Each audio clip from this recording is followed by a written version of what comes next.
हम चारों दोस्त असाधारण अनोखी क्षमता वाले हैं। मैं अदृश्य हो सकता हूँ और किसी को कहीं भी टेलीपोर्ट कर सकता हूँ। मुझे किसी की परवाह नहीं।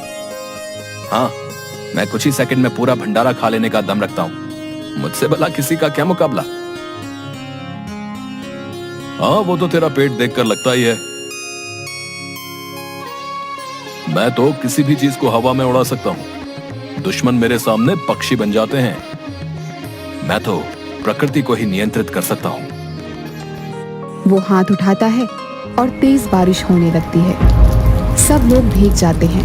तभी वहाँ पर एक गरीब औरत आती है। मेरी मदद करिए, आप लोगों के पास कमाल की शक्तियाँ हैं। मेरा बेटा खो गया है, मेरी मदद करें। अरे जाओ, पुलिस में रिपोर्ट लिखवाओ। पुलिस वालों ने कहा तूफान का मौसम है, इस समय पहाड़ पर जाना असंभव है। तभी आपकी बातें सुनी कि आपके पास शक्तियाँ हैं। मेरी मदद कीजिए, वरना मेरा बेटा खो जाएगा। आज तक किसी ने हमसे मदद नहीं मांगी, क्यों ना आज इसकी मदद कर दें। ठीक है, तुम बताओ, तुम्हारा बेटा कहाँ से गायब हुआ था? सोनगिरी की पहाड़ियों से। चंदन सबको टेलीपोर्ट करके वहाँ पहुँचा देता है। औरत हैरान हो जाती है। हाय दैया, हम यहाँ कैसे आ गए? चंदन भैया, हमारा बेटा यहीं पर था कि तेज तूफान आ गया और बेटा गायब हो गया। अरे वाह, यहाँ तो मीठे फल हैं। चलो, मेरा काम तो हो गया। लगता है यहाँ भयानक तूफान आया था, तभी तो इतने सूखे पत्ते जमीन पर हैं। अरे, कुएं से आवाज आ रही है। लगता है तुम्हारा बेटा अंदर गिर गया है। वह हाथ ऊपर करता है। पानी की तेज धार कुएं में जाने लगती है। ऊपर तक पानी भर जाता है और औरत का बेटा बाहर आ जाता है। पहली बार ये बात पता लगने पर गांव में उनकी बहुत बड़ाई होती है, बहुत इज्जत होती है। चारों पहली बार मिली इज्जत से इतना ज्यादा खुश होते हैं, इतने ज्यादा प्रभावित होते हैं कि वे आपस में प्रण करते हैं। हम आज से अपनी शक्तियों का इस्तेमाल सबकी मदद के लिए करेंगे और समाज की सेवा में लगाएंगे। एक दिन वह सभी गांव में लगे मेले में मेले का आनंद ले रहे होते हैं।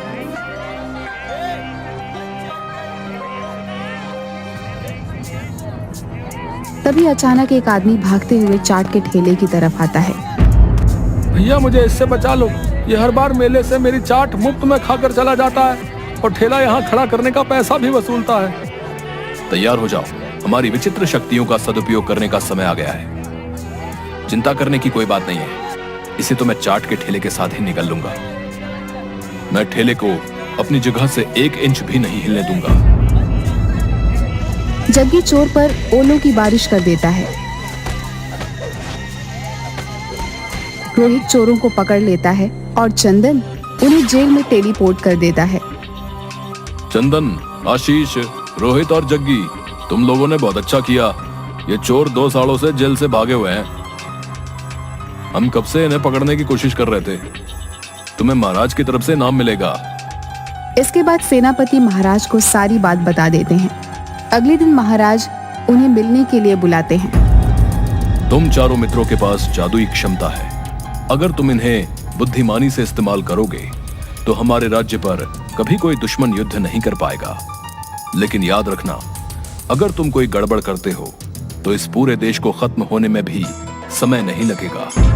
महाराज, आप बिल्कुल भी चिंता ना करें। हम कभी भी अपनी शक्तियों का उपयोग गलत काम के लिए नहीं करेंगे। हम देश की सुरक्षा के लिए अपनी शक्तियों का उपयोग करेंगे। हम हर काम सोच समझकर और मिलकर करेंगे और मिलकर खाएंगे भी। सब हंसने लगते हैं। इसी तरह कुछ दिन बीत जाते हैं। एक दिन जब राज दरबार में महाराज सबके साथ मंत्री बैठक में बैठे होते हैं, तभी वहाँ एक जादूगर आता है। अरे वाह, यहाँ बातें चल रही हैं। जरा हमें भी तो बताओ, क्या बातें हो रही हैं? कौन हो तुम? तुम सबकी मौत। चले जाओ यहाँ से, समझ गए दुष्ट व्यक्ति? मैं जाऊंगा, बिल्कुल जाऊंगा, लेकिन तुम्हारे प्यारे महाराज को लेके। ये सब तुम क्यों कर रहे हो? हम तो तुम्हें जानते तक नहीं। अरे, तो इसमें क्या बड़ी बात है? लो, मैं अभी बता देता हूँ। मैं हूँ जादूगर विनाशक। तुम चाहे जो कोई भी हो, हमारे पीछे क्यों पड़े हो? हम तो तुम्हें जानते तक नहीं। तुम बड़े लोगों के लिए कितना आसान होता है ना सब कुछ भूल जाना। जब मैं छोटा था तब तुम्हारे इन्हीं प्यारे महाराज ने खेलते खेलते एक तीर चलाया था जो जाके सीधे मेरे पिताजी को लगा था। सिर्फ इस राजा की उस हरकत की वजह से मैंने अपने पिताजी को खो दिया था। और तुम लोगों को देखो, तुम्हें तो याद तक नहीं होगा कि तुमसे ऐसा कुछ भी हुआ होगा। क्यों? सही कहा ना?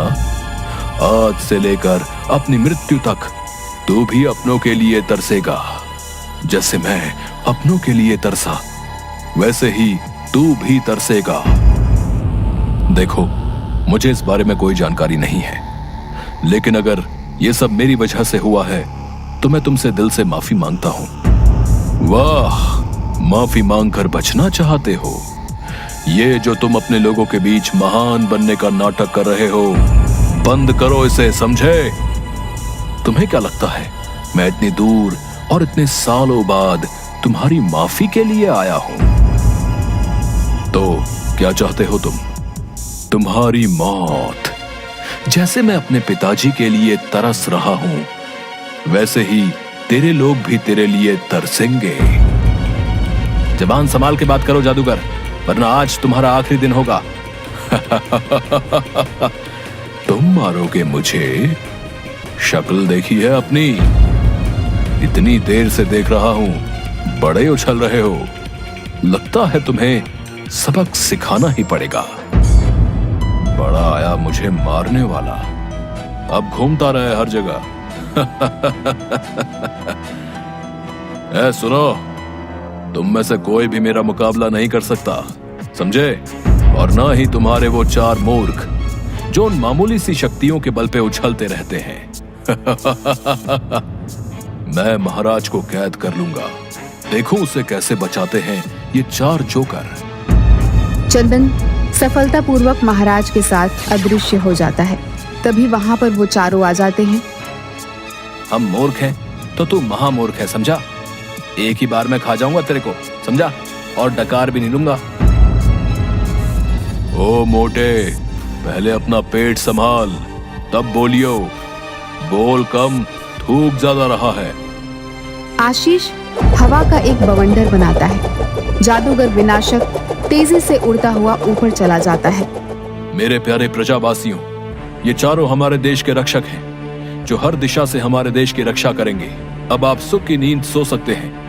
अब विनाशक हमारे देश में तबाही नहीं मचा सकता। चारों तरफ खुशी और तालियों की लहर दौड़ पड़ती है। सभी अपने अपने घर चले जाते हैं। रात को महाराज को अपने कमरे में एक दर्पण दिखाई देता है। ये दर्पण, ये कहां से आ गया? महाराज, ये मैं हूं। लो, मैंने तुम्हें कैद कर लिया। वह महाराज को अपनी जादुई शक्तियों से बनाए गए जादुई बुलबुले में फंसा देता है। मुझे इस बुलबुले से मुक्त होना है। मुझे बाहर निकालो, मुझे बाहर निकालो। मैं तुम्हें लेकर जा रहा हूं। देखूं तुम्हें तुम्हारे रक्षक कैसे ढूंढते हैं। पूरे शहर में यह बात फैल जाती है कि महाराज सुमेर सिंह जादूगर द्वारा अपहरण कर लिए गए हैं। यह खबर चंदन, रोहित, आशीष, जग्गी के पास भी पहुंचती है। ऐसा लगता है कि जादूगर ने राजा को किसी गुप्त जगह में रखा हुआ है। तभी तो अभी तक सैनिक भी महाराज का पता नहीं लगा पाए। मुझे लगता है कि उनका पता उनके महल से ही मिलेगा। हमें देर नहीं करनी चाहिए दोस्तों, चलो महल चलते हैं। चंदन, पहले हमें महल पहुंचा दो। चंदन उन्हें अपनी टेलीपोर्ट करने की शक्ति से सीधे महल में पहुंचा देता है। हे भगवान, आज सुबह मैंने काजू बादाम वाला दूध नहीं पिया, इसलिए मेरी शक्ति थोड़ी कम हो गई है। हम लोग गलत कमरे में टेलीपोर्ट हो गए हैं। इसके बाद वो चारों महाराज के कमरे में पहुंचते हैं। यहाँ तो सब सामान्य लग रहा है, लेकिन चंदन, अगर सब सामान्य है तो महाराज कैसे गायब हो गए? सैनिक, कल रात महाराज से मिलने रात को कोई आया था क्या? नहीं रोहित जी, कल रात मैं ही पहरा दे रहा था। महाराज के कमरे में जाने के बाद यहाँ कोई नहीं आया। ठीक है, तुम जा सकते हो। कुछ तो है जो हम नहीं देख पा रहे हैं। पूरे कमरे की जांच करते हैं एक बार। कुछ तो ऐसा मिलेगा जिससे हम महाराज तक पहुंच पाए। चंदन, हम टेलीपोर्ट नहीं हो सकते क्या? सीधे वहां। मैं बस टेलीपोर्ट वहीं तक कर सकता हूँ जहाँ का मुझे पता मालूम हो। अब क्या करें यार? तभी जग्गी का हाथ पास रखे शीशे पर पड़ता है और शीशा उसे अपने अंदर खींच लेता है। अरे ये जग्गी कहाँ चला गया अब? अरे गया होगा किसी काम से। तुम अपना काम करो, हमें जल्दी ही पता लगाना होगा कोई सुराग, समझे? तभी चंदन अपना चेहरा शीशे में देखता है और उस शीशे को हटाने की कोशिश करता है, लेकिन जैसे ही वो शीशा छूता है वो भी शीशे के अंदर चला जाता है। अब ये कहाँ चला गया? सैनिक, तुमने चंदन और जग्गी को बाहर जाते हुए देखा? नहीं, मैंने उन दोनों को बाहर जाते हुए नहीं देखा। मैं सारा वक्त यहीं खड़ा था, यहां से कोई बाहर नहीं गया। मुझे ऐसा क्यों लग रहा है कि वो दोनों भी महाराज की तरह कहीं गायब हो गए। जरूर अभी भी यहां कुछ ऐसा है जिससे हम महाराज तक पहुंच सकते हैं। सुन जरा इधर आ, क्या हुआ? ये देख महाराज के कक्ष में पहले ही कितना बड़ा शीशा है, तो फिर यहाँ ये दूसरा शीशा क्या कर रहा है? इसके बाद जैसे ही दोनों शीशे के पास जाते हैं वैसे ही शीशा उन्हें भी अपनी ओर खींच लेता है। जैसे ही रोहित और आशीष शीशे के अंदर पहुंचते हैं वे देखते हैं कि वहां पर पहले से ही चंदन और जग्गी एक जादुई शुतुरमुर्ग से लड़ रहे हैं। मेरी शक्तियां काम नहीं कर रही, हम गायब भी नहीं हो सकते।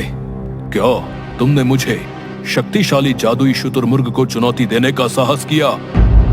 रोहित हंसी का जादू चलाते हुए शुतुरमुर्ग को हंसा देता है और वो बेतहाशा हंसने लगता है। हंसी का जादू चलाते हुए अब तब तक हंसते रहो जब तक हमारा काम खत्म नहीं हो जाता। आशीष तेज बवंडर बनाता है और शुतुरमुर्ग हवा में उड़ जाता है। जग्गी एक तितली को बुलाकर शुतुरमुर्ग का ध्यान भटकाती है। शुतुरमुर्ग तितली का पीछा करने लगता है और वो चारों कमरे में बने छेद के अंदर चले जाते हैं। अब हमें खुद ही यहाँ से निकलने का रास्ता ढूंढना होगा। ये देखो, यहाँ सीढ़ियां हैं जो अंदर जा रही हैं, लेकिन अंदर का दरवाजा दिख रहा है जिस पर ताला लगा है।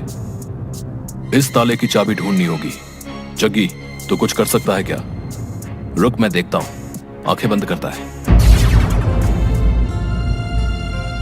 मैं जानता था तुम लोग मुझे बचाने जरूर आओगे। तुम लोगों ने मुझे ढूंढ लिया। मुझे जल्दी से जल्दी यहां से ले चलो। महाराज, खाना ना खाने के कारण चंदन की शक्तियां कम हो गई हैं। वो हमें यहां से ना ही टेलीपोर्ट कर सकता है, ना ही गायब। चिंता की कोई जरूरत नहीं है। जादूगर ने मुझे खाने के लिए ये फल दिए हैं। चंदन, इसे खा लो।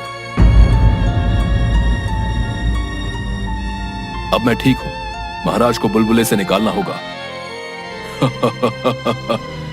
तुम सब मरोगे। महाराज को बचाने आए हो, अब तुम सब मरोगे। मैं तुम सबको खत्म कर दूंगा। जादूगर उन सभी को एक बुलबुले के अंदर कैद कर देता है। देखो तो सही, कौन आया है बचाने। मगर मुझे ये समझ नहीं आ रहा है, जो खुद फंसे हों वो किसी और को क्या बचाएंगे।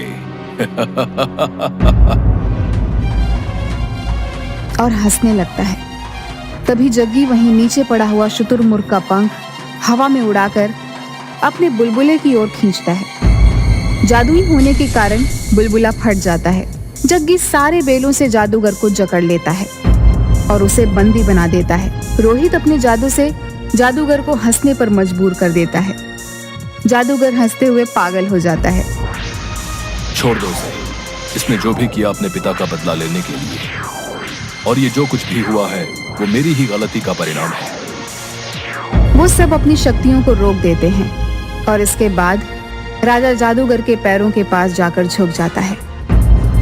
जादूगर, मुझे माफ कर दो जादूगर। मैं जानता हूं मेरे किए की कोई माफी नहीं है, लेकिन मैं अपनी तरफ से तुमसे माफी मांगना चाहता हूं। मुझे माफ कर दो।